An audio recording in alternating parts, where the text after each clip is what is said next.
bom dia, que a graça e a paz do Senhor esteja com você neste dia, neste sábado. E aqui estamos, graça e paz do Senhor. Muito bom dia. Mais uma vez estamos juntos para fazermos a nossa devocional de todas as manhãs, caminhando com Jesus no Evangelho de Marcos. É uma excelente oportunidade que nós temos, né, de juntos compartilharmos a palavra de Deus. Então eu quero cumprimentar você, dizer muito bom dia, desejar que seja um dia cheio da graça e da paz do Senhor. Bom dia, Lídia. Muito bom dia. Muito bom estarmos aqui, como temos feito sempre. Alzenira. Muito bom dia. Cleusa. Muito bom dia, Cleusa. Muito bom dia a cada um dos irmãos e irmãs que nos acompanham. Sofia também está com a gente. Muito bom dia. Estamos já adentrando o mês de julho, né? Sentindo aquele friozinho tradicional, que é dessa época do ano, faz parte do inverno, e nossa vida continua, né? Cada dia uma nova situação, cada dia um novo momento,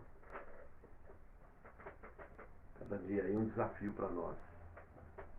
E nós estamos aqui juntos mais uma vez para buscarmos na palavra do Senhor, palavra de Deus, buscarmos orientação, direção, fortalecimento, né, para a nossa vida. Buscarmos uma palavra do Senhor que nos anime, né, que nos ilumine nesse tempo tão complexo que nós estamos vivendo. Eu quero convidar você a orar comigo. Nesse momento eu quero colocar diante de Deus a nossa vida, esse momento tão singular que Deus nos dá, né? Então vamos orar? Convido você a orar comigo. Senhor, nosso Deus e Pai, queremos, ó Deus, agradecer por mais um dia, mais essa manhã que o Senhor nos dá. Quero te louvar pelo teu amor por nós. Também quero, junto com os meus irmãos, afirmar que o Senhor é bom o tempo todo. Deus é bom. O Senhor tem bons propósitos para a nossa vida. O Senhor tem bons propósitos para a vida de cada um dos seus. Às vezes nós vivemos situações angustiantes.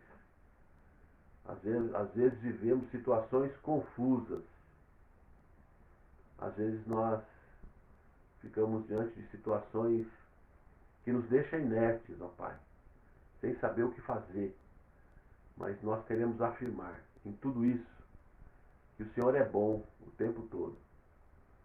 Que o Senhor vai levar a bom termo a vida de cada um de nós. Ó Deus, eu peço em nome de Jesus que essa palavra desta manhã possa abençoar a cada um dos irmãos e irmãs que nos acompanham. Peço em nome de Jesus, para a glória do Senhor, para a edificação do teu povo. Ó Deus, abençoe os irmãos e irmãs que nos visitam também. Em nome de Jesus. Amém. Amém, meus queridos. Hoje nós vamos ler Marcos, capítulo 14, versos 17 a 21. O traidor está na mesa, né? Momento triste da vida de Jesus. Um dos mais tristes, na verdade, é este. Certamente um momento muito delicado, que fez parte da vida do Mestre, e isso indica que nós não estamos isentos de viver situações assim, né? Então nós vamos ler um texto bem triste mesmo, um texto que deixou os discípulos muito tristes. Jesus estava se reunindo, nós estamos aqui vendo que ele está se preparando para a Páscoa, ele está celebrando a Páscoa, na verdade. E no meio dessa celebração da Páscoa, junto com isso, tem a indicação do traidor. Quer dizer, nem tudo é festa, né? No meio da festa, também tem tristeza. É isso que a gente vê aqui. Então, Marcos, capítulo 14, verso 17 até 21, tá bom? Isso está narrado também em Mateus 26, de 20 a 25, em Lucas 21, aliás, Lucas 22, 21 a 33, e também em João capítulo 13, verso 21 a 30. Em João nós temos um relato um pouquinho mais longo, tá? Mas nos outros 3 evangelhos está mais ou menos a mesma coisa, tem algumas diferenças que eu vou destacar aqui, mas eu quero ler com vocês. Marcos 14, verso 17 até 21. Ao cair da tarde, Jesus chegou com os 12. Quando estavam à mesa e comiam, Jesus disse: em verdade lhes digo que um de vocês, o que come comigo, vai me trair.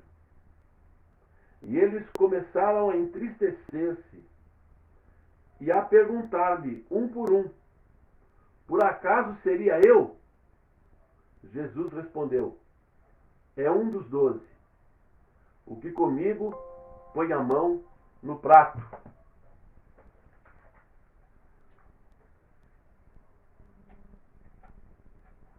Pois o Filho do Homem vai, como está escrito a seu respeito. Mas ai daquele por quem o Filho do Homem será traído. Melhor seria que ele nunca tivesse nascido. Olha só, aqui nós temos o relato do momento da ceia. Jesus está celebrando a ceia juntamente com seus discípulos, e ele indica que um dos discípulos haveria de traí-lo. Aqui nós temos um relato curto em Marcos a respeito desse acontecimento. No Evangelho de Mateus, de Lucas e de João, há alguns detalhes a mais ou diferentes, né? Você tem, por exemplo, num dos evangelhos que indicam que, na verdade, o Judas também perguntou: por acaso sou eu, Senhor? E Jesus disse a ele: você falou, você o disse. Num dos evangelhos aqui diz que um por um dos discípulos perguntaram: por acaso sou eu? Mas um dos evangelhos menciona que Judas também perguntou. E Jesus disse: você falou, foi você que disse, né? Nós temos também, no caso do Evangelho de Lucas, aqui a celebração da ceia. No Evangelho de Marcos acontece depois. Eles estão comendo, eles estão celebrando a Páscoa. E no meio da refeição da Páscoa, Jesus estabelece a ceia do Senhor. Ele estabelece o pão e o vinho, que ficarão como memorial para a sua igreja. Não mais a celebração da libertação do Egito, mas agora a nova Páscoa, né? Que é a nova aliança no corpo e no sangue de Jesus, na morte de Jesus. No Evangelho de Lucas, eles celebram a ceia e então acontece a cena do traidor. Então, na verdade, Judas está na mesa. Ele está comendo junto, né? Ele está partilhando. No Evangelho de João, a coisa é mais detalhada. O Pedro, quando Jesus fala que um vai trair, Pedro vê o João pertinho de Jesus e pergunta para João, ó, pergunta para ele aí quem é. E Jesus fala ali no pé do ouvido de João, é aquele que eu vou entregar um pedaço de pão molhado. E Jesus entrega o pedaço de pão molhado para Judas, né? Indicando aí, mais na particularidade de João e de Pedro, quem é o traidor. E aí João nos informa que nesse momento o diabo entrou em Judas. E Jesus diz assim para Judas, o que você tem a fazer, faz logo. E Judas sai e vai entregar Jesus. Então nós temos esse relato desse momento triste, desse momento difícil, mas que precisa ser vivido, né? No meio da festa também tem tristeza, né? No meio da festa tem traição. Na vida humana, enquanto estamos neste mundo, essas coisas convivem, né? Alegria e tristeza. Essa é uma das grandes lições que nós aprendemos aqui. Até Jesus viveu isso, né? No momento de celebração, sem aviso, no momento de celebração tem uma situação triste. Na verdade, Jesus já estava prevendo que isso ia acontecer. Aliás, é ele quem toma a iniciativa na mesa de dizer, um de vocês vai me trair. É ele quem faz isso. É ele quem coloca a situação no meio da refeição. Ele menciona essa situação, né? Os evangelhos também relatam que para Jesus esse foi um momento de grande angústia. Um dos evangelhos diz que Jesus ficou profundamente angustiado. Por isso é que ele compartilha, naquele momento, aquela situação. Jesus ficou angustiado por quê? Porque ele está celebrando a libertação, a Páscoa, está celebrando também a nova aliança e sabe que tem alguém ali comendo entre eles. Sabe que tem alguém ali partilhando da mesma refeição, que está com outro espírito, está com outra intenção, está com, na verdade, com outro pensamento. É isso que angustia Jesus. Alguém poderia pensar, né, mas nessa hora da celebração, nessa hora da celebração da Páscoa, que é um negócio tão importante, não podia deixar isso para depois? O problema, gente, é que às vezes há situações que nos angustiam tanto que não dá para deixar para depois, né? Acontece em meio a tudo. Então essa é uma grande lição, nós precisamos aprender a viver a celebração e a angústia, a celebração e as tristezas e as lutas. E não podemos deixar de celebrar por causa das lutas. Eu vejo pessoas que às vezes exageram, né? Tudo parece negativo, e as pessoas só destacam o negativo, só destacam o que é ruim, e ficam sempre falando do que é ruim. Isso é um lado da questão. O outro lado da questão tem a ver com aqueles que querem só celebrar, querem só festejar e simplesmente fingem que não há angústia. Nenhuma das atitudes são boas, né? Na verdade, na vida, enquanto estamos aqui, nós celebramos a esperança, nós celebramos a vitória completa, que já é nossa, que já é minha, que já é sua. A Bíblia diz que nós somos mais que vencedores em Romanos 8. Mas no mesmo texto de Romanos 8 também diz que nós somos entregues à morte todo dia, como ovelhas que estão no matadouro. É o mesmo texto. Então, nós somos mais que vencedores. Precisamos celebrar e aprender a celebrar, mesmo quando tem angústia. Não adianta fingir que não tem angústia. Não adianta fingir que não tem tristeza. Na vida tem tristeza. Mas a nossa referência não pode ser a tristeza, né? A nossa referência e a prioridade não pode ser a angústia. Jesus não estragou a celebração da Páscoa. Jesus não estragou o momento por causa de Judas. Ele poderia falar, vamos parar com isso, tem traidor aqui no meio, não vamos fazer nada, não vamos comer nada, vamos embora, cada um para tua casa, né? Quer dizer, ele sentiu que tinha uma situação ruim, ele não celebra. Os outros discípulos, gente, estavam ali, né? Tinha o Judas, o traidor, mas tem os outros discípulos que estão juntos ali.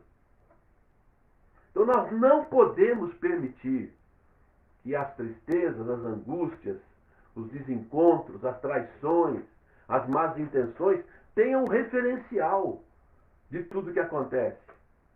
Isso acontece às vezes dentro de casa, né? Numa mesa de almoço, numa mesa de jantar, numa mesa de café, no momento que a família está reunida, que é um momento importante, né? Porque você não sabe quando você vai poder de novo estar com seus familiares, né? Então é um momento importante. Às vezes esse momento vira um momento de briga, vira um momento de desentendimento, vira um momento de desencontro, né? E aí a celebração tem angústia, tem diferenças, né? Tem questões a acertar, tem atitudes a repreender, que seja, né? Dentro de casa, na família, está cheio disso. Nós sempre temos atitudes a considerar, atitudes a repreender, atitudes a levar em conta. E aí você tem que sentar na mesma mesa para comer, para jantar, para almoçar. Tem que estar circulando no mesmo cômodo, na mesma sala, na mesma cozinha, né? Tem que estar circulando na mesma casa. E como é que você faz? Você vai tornar esse ambiente um ambiente só de angústia? Sempre emburrado, de cara feia, brigando com todo mundo, né? Ou você vai viver a angústia sem negá-la, mas ao mesmo tempo não perder a celebração, né? Jesus aqui faz isso.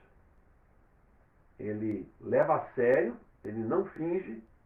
Até Jesus teve traidor, né? Ele não finge que está tudo bem. Os discípulos ficaram tristes nesse momento, mas a tristeza não superou a celebração. Jesus vai celebrar com eles.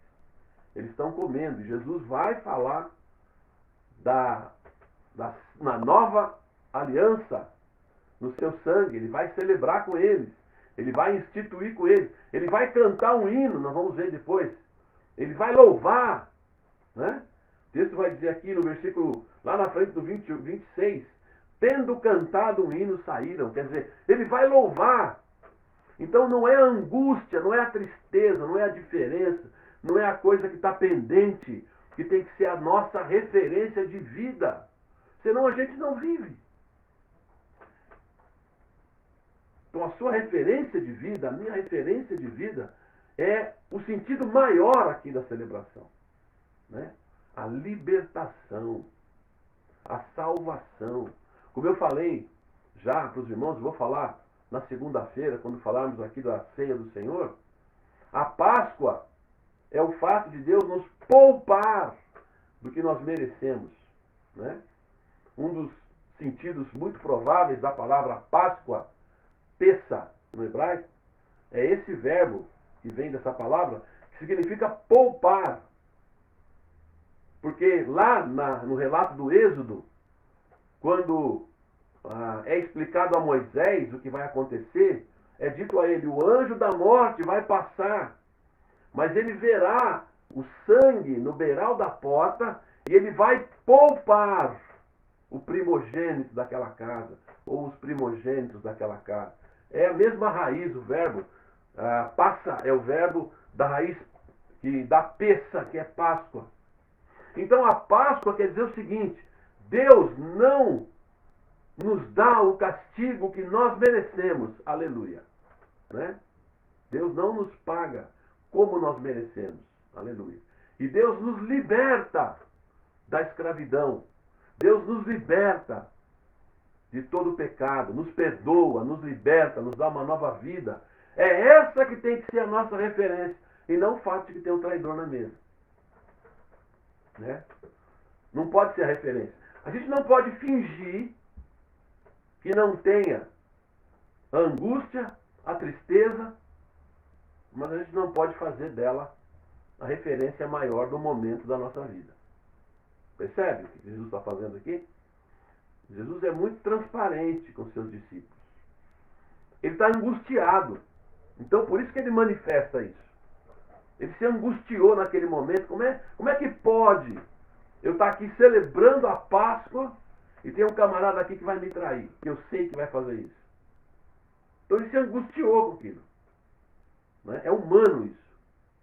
Mas ele não permitiu que aquilo fosse o assunto maior. Né? Não permitiu que aquilo fosse o assunto principal. Às vezes a gente comete esse erro, a gente permite que a angústia seja o assunto principal do momento. Tem um ditado popular, né, que diz assim: quem engorda o boi é o olho do dono. Se você só fala de tristeza, só fala de angústia, dá a impressão que essa é a coisa principal. E essa impressão é para você mesmo, para você mesma. Não é só para os outros. A gente fica convencendo a gente mesmo de que o principal é aquela angústia, de que o principal é aquele problema. E a gente vai alimentando isso na nossa alma. Então olha que desafio tremendo esse de Jesus, né? Aprender a conviver com a celebração, sabendo que essa é a palavra última de Deus. Né? Porque o que vai prevalecer é a celebração. O que vai prevalecer é a vitória. Mas ao mesmo tempo conviver com a angústia, com a diferença, com a traição, com os problemas, com as dificuldades. Né? Ao mesmo tempo conviver com isso. Essa é uma grande lição desse texto aqui, para nós aprendermos a viver dessa forma. Jesus indica aqui quem é o traidor, né? Ele diz: é aquele que mete a mão no prato comigo. Na verdade, todos eles estão pegando no mesmo prato, né? Então, por isso é que não ficou muito claro. Ele fala isso, que eles ficam perguntando: sou eu, Senhor? Sou ele. Ele fala: é aquele que põe a mão no prato comigo. Mas todo mundo está pegando no prato, não fica muito definido. Por isso que lá no Evangelho de João diz que o Pedro percebeu a situação e dá uma dica para João. E João, que está pertinho de Jesus, né? No Evangelho de João, isso é destacado. Ele é aquele discípulo a quem Jesus amava, né? E aí ele pergunta para Jesus: quem é? E Jesus fala: é aquele que eu vou dar um pão molhado, né, para ele. Aquele que eu vou entregar o pão. E Jesus entrega para Judas. Né? E a Bíblia diz que o diabo entrou em Judas e Jesus fala para ele: o que você tem a fazer, faz logo. E ele sai e ele vai entregar Jesus. Então, isso está acontecendo em meio a tudo isso. Né? Agora, uma grande lição para nós aqui está no versículo 20. Né? Essa aqui eu já mencionei algumas vezes e na verdade, é uma angústia dos teólogos, isso, ao longo da história. Mas olha só o que ele diz. Versículo 20. Jesus respondeu: é um dos 12 o que comigo põe a mão no prato. E agora o 21. Pois o Filho do Homem vai, como está escrito ao seu respeito. Mas ai daquele por quem o Filho do Homem está sendo traído. Melhor seria para ele que nunca tivesse nascido. Olha só, por um lado, o que vai acontecer com Jesus é um plano de Deus. E naturalmente que essa traição está no meio. Né? O Filho do Homem vai como está escrito a seu respeito. O que isso quer dizer? O Filho do Homem vai cumprir, ou vai se cumprir. As promessas de Deus vão se cumprir na vida de Jesus. Jesus, na verdade, é o cumprimento máximo das promessas de Deus e das Escrituras. Por isso que ele diz aqui: vai conforme está escrito a seu respeito. Está se cumprindo a palavra de Deus. Isto é, o que vai acontecer, aquele momento triste, aquela angústia, a traição e tudo mais, está escrito. Tem um plano de Deus. Então, existe um plano de Deus na história. Nós vamos falar da escatologia a partir da próxima terça-feira. E eu vou falar disso. Deus é o Senhor da história. Esse é um princípio básico da escatologia, né? A história não está indo assim, solta. Não é o futuro. Alguns filmes mostram isso, né? O nosso mundo tende a mostrar isso. O futuro está aberto. Está aberto em certo sentido, né? Mas Deus não perdeu a mão e nem o controle da história. Deus tem o controle da história. Deus vai levar a cumprimento o seu plano, que está estabelecido desde antes da fundação do mundo. Efésios capítulo 1, verso 3, diz que nós somos eleitos em Cristo antes da fundação do mundo.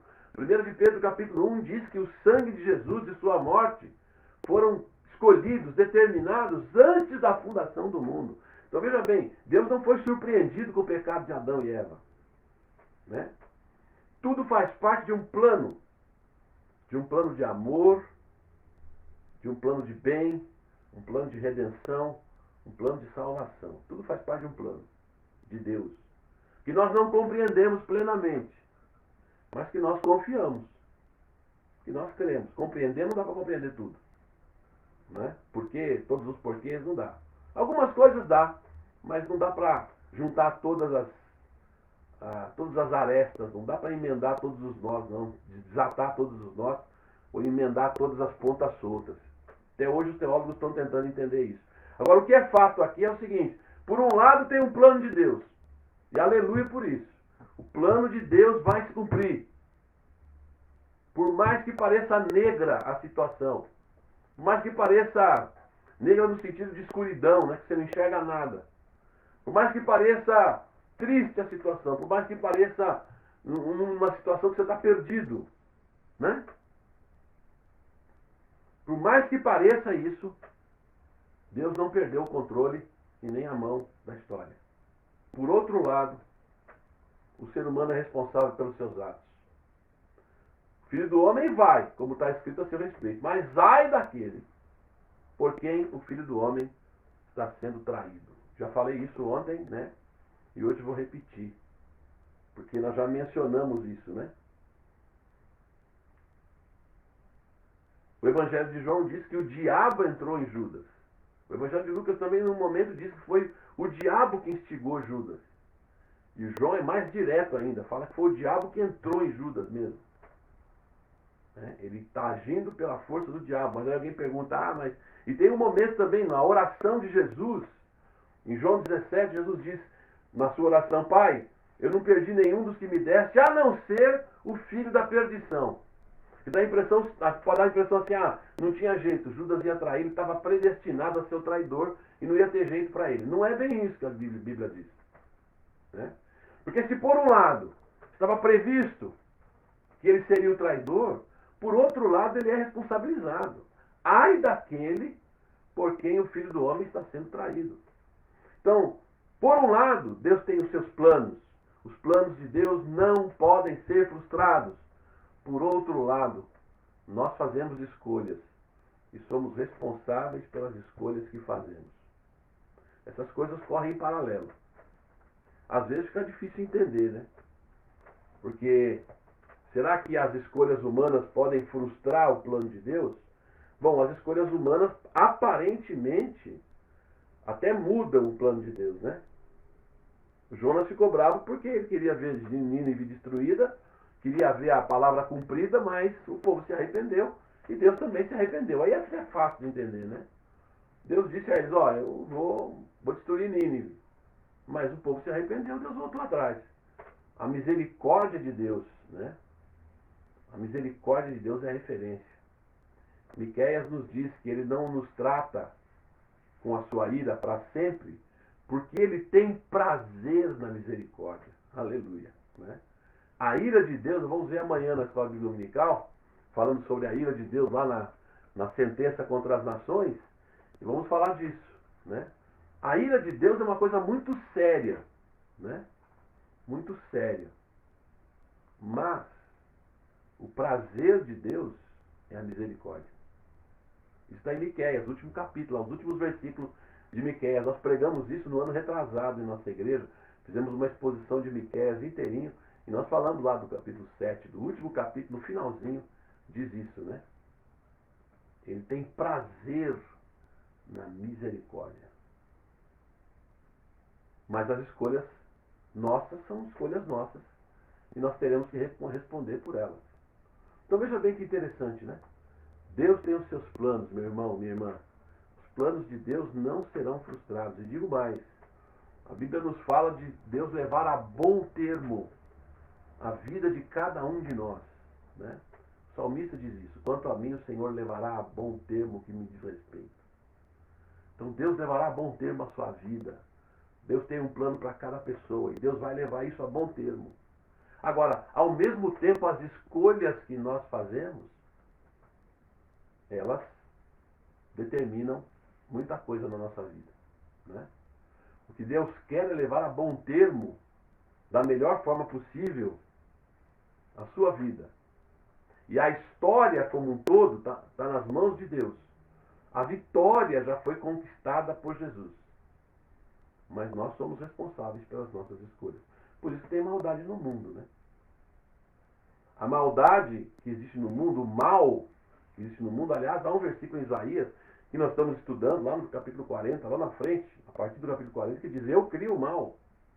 Há um certo sentido que Deus criou o mal. Por quê? Porque Ele criou um ser humano, à sua imagem e semelhança, que faz escolhas.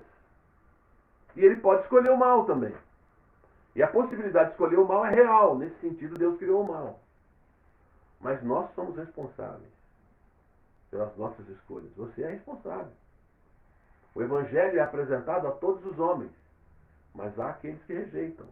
Nós temos visto isso na vida de Jesus. Então, o Filho do Homem vai, como está escrito a seu respeito, mas ai daquele por quem o Filho do Homem está sendo traído. Melhor seria para ele que nunca tivesse nascido. Tem uma outra grande lição para nós aqui, né?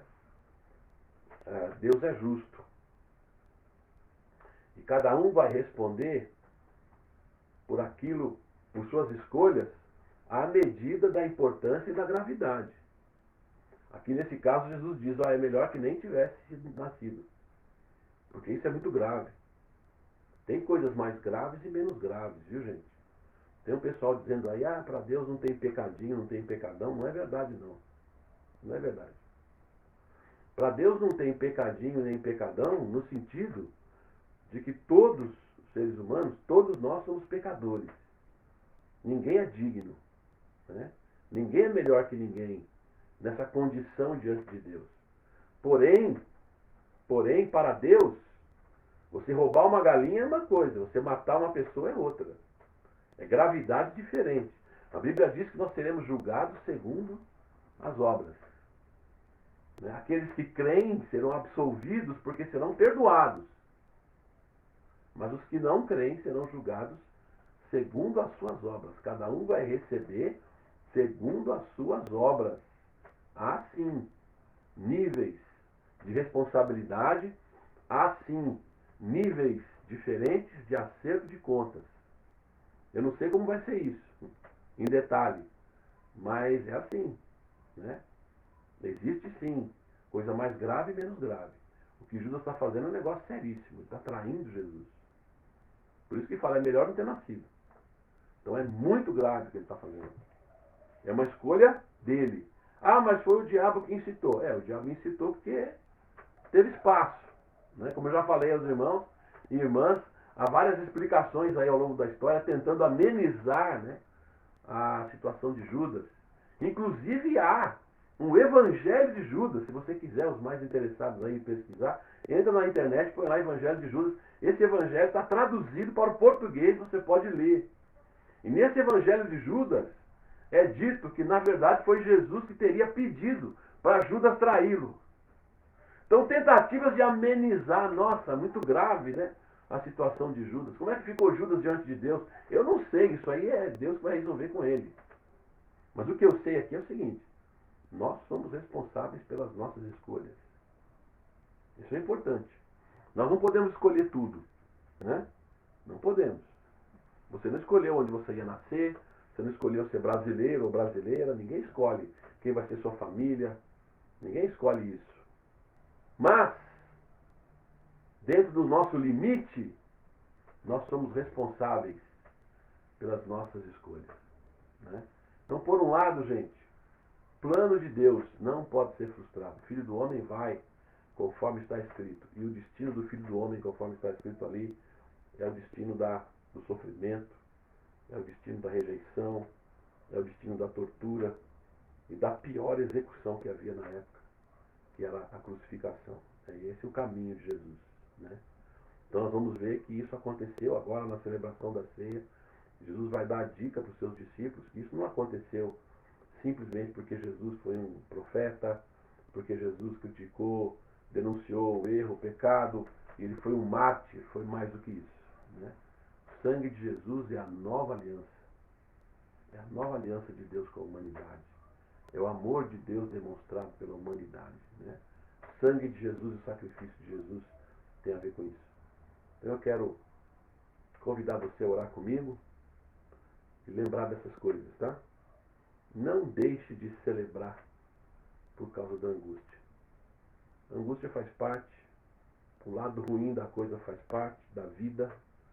A gente não tem que se conformar com isso, a gente não pode negar isso, né? Mas não permita que a angústia, que a diferença, que os entrevos, essas coisas da vida, né? Essas coisas que nos trazem angústia na vida, tirem a celebração, né? Não permita isso. Não permita isso na sua casa.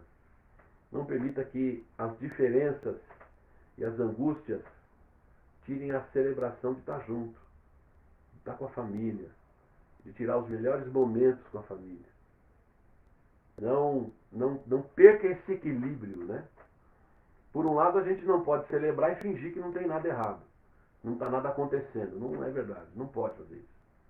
Por outro lado, a gente não pode perder a celebração por causa da angústia. E lembrar disso. Deus tem na sua mão a história.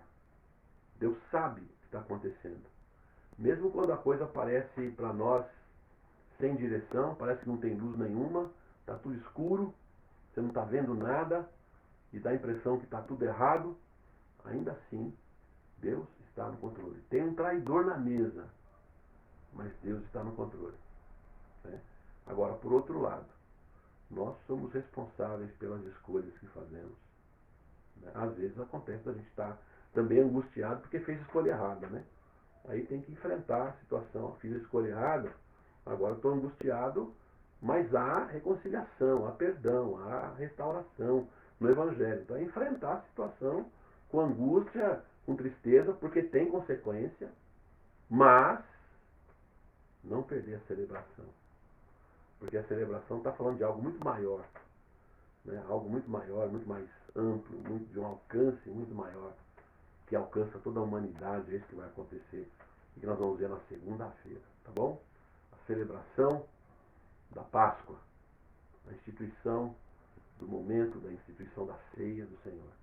Eu quero convidar você a orar comigo, que Deus abençoe o seu dia, que você possa celebrar apesar dos probleminhas da vida, problemões da vida, sei lá, né? Que você não perca a celebração, não perca o foco do momento, que você possa viver esse momento na sua casa, onde você está, com alegria, apesar da angústia e das situações que acontecem, que fazem parte, lembrando que a vitória já está garantida, em nome de Jesus, ainda que sejamos levados todo dia como ovelhas que vão ao matadouro, ainda assim somos mais que vencedores, em nome de Jesus. Deus te abençoe, meu irmão, minha irmã, estão todos aí conosco, estão sempre conosco. Deus abençoe seu dia, o seu sábado. Lembrando que amanhã não tem live, mas tem a IBD. Nós estamos estudando o livro do profeta Isaías. Nós vamos ver amanhã que Deus é o Senhor das nações, né? Capítulo 13 até o capítulo 23 de Isaías é um trecho muito específico. Quem lê lá vai perceber que tem várias sentenças. Quem tem a nossa biblinha que eu falo é do tamanho, né? Pequenininha, da IBJU, está escrito peso, né? É o massá no hebraico, é uma sentença, é um peso, é uma condenação. Deus está chamando as nações a juízo. Deus é o Senhor das nações. Mas a gente vai ver também, ali naquele texto, falando sobre o dia do Senhor, sobre a restauração das nações de Israel, sobre o que Deus há de fazer. O profeta já tem uma certa visão disso, né? Nós vamos falar disso amanhã, em nome de Jesus. Deus está no controle da história, né? Deus tem contas a acertar com as nações. Nós estamos aí vivendo num mundo da pandemia, as nações aí ao mesmo tempo vivendo suas crises, seus desentendimentos, e nós estamos vendo tudo isso e com certeza Deus há de chamar as nações para acerto de contas. Chama o dia do Senhor, né? Mas o dia do Senhor também é um dia de restauração para Israel e para as nações. É um dia de salvação, é um dia de bênção de Deus. Nós vamos ver isso amanhã na EBD, tá legal? Estou convidando você. No domingo, amanhã, às 18 horas tem o culto. E na semana que vem, nós vamos continuar as lives, normalmente de manhã. E à noite, terça, começa, será terça e quinta, das 20 horas até as 21h15, no máximo 21h30. Nós vamos começar um estudo bíblico, ok? É o quarto módulo da teologia. E nós já fizemos 3 presenciais. Vários irmãos fizeram, está aberto para todo mundo fazer, não tem problema, é o quarto módulo, tá? Vivendo hoje na esperança do fim. Então, a ideia é falar de escatologia, do fim do mundo, volta de Jesus, essas coisas. Por quê? 2 motivos, né? Primeiro, porque esses momentos que nós vivemos como esse, que é um momento mundial, de crise mundial, de pandemia, isso deixa a gente mais sensível para esses assuntos, né? Então, isso é importante, nesse momento, a gente falar sobre isso. Em segundo lugar, porque surgem os profetas de plantão aí, querendo falar, estabelecer datas, os sensacionalistas aí começam a usar a Bíblia à torta à direita, sem critério, e o que nós queremos é buscar os fundamentos. Eu vou falar também das diferenças de interpretação, mas eu vou falar no final, tá? Eu vou buscar primeiro os fundamentos da fé cristã sobre isso, e depois falar no final as diferenças de interpretação que existem, tal, como é que o pessoal entende, e claro, vou falar a minha maneira de entender também, mas será o nosso quarto módulo de teologia, a partir da terça-feira aqui. Nós vamos fazer. Depois eu vou dar orientação direitinho sobre como vai acontecer, tá bom? Mas nós vamos fazer aqui, vai ser divulgado depois no YouTube. Essas mensagens estão sendo divulgadas no YouTube. Nós estamos também no Twitter, né? Estamos aí tweetando de vez em quando. Eu fiz uma primeira mensagem, estamos fazendo de vez em quando aí, acompanhando, e essas mensagens estão indo também para o YouTube.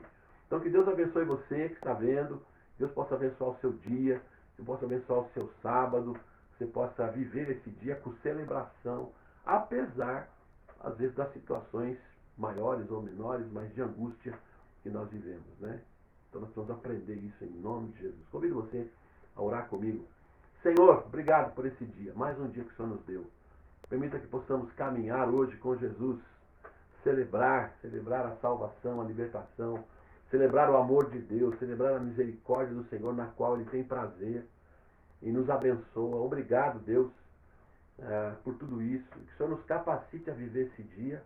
Ainda que tenhamos angústias, tristezas, em vários níveis e graus na nossa vida, dentro de casa, no trabalho, por onde andamos, que nós possamos aprender a celebrar, ó Deus, sem permitir que a angústia e a tristeza tomem, ó Deus, sejam os elementos principais da nossa vida, que eles tomem a frente, tomem a dianteira, mas nos ajude, ó Pai, a reconhecer a angústia, sem permitir que a celebração, ó Deus, seja esquecida, seja diminuída por causa disso. Abençoe cada um dos irmãos e irmãs, em nome de Jesus, nesse dia. Que o Espírito Santo possa nos alegrar, possa nos levar à celebração. Que amanhã possamos ter um dia de bênção, com a escola bíblica dominical e também com o culto à noite. Pedimos em nome de Jesus. Fala galera, você tem gostado do conteúdo do nosso canal, das lives de culto, das pregações? Então se você não é inscrito, inscreva-se no nosso canal, aqui no canal da Igreja Batista em Jardim Utinga. Não esqueça de colocar o sininho lá para você receber todas as notificações, e todo vídeo que você vê, não esquece de dar um like lá pra gente, é muito importante. Além disso, compartilhe nas suas redes sociais, no seu Facebook, nos seus grupos de WhatsApp, compartilhe as pregações, nos ajude a propagar mais ainda o Evangelho de Cristo na Terra. Eu conto com você, tá bom? Obrigado, valeu!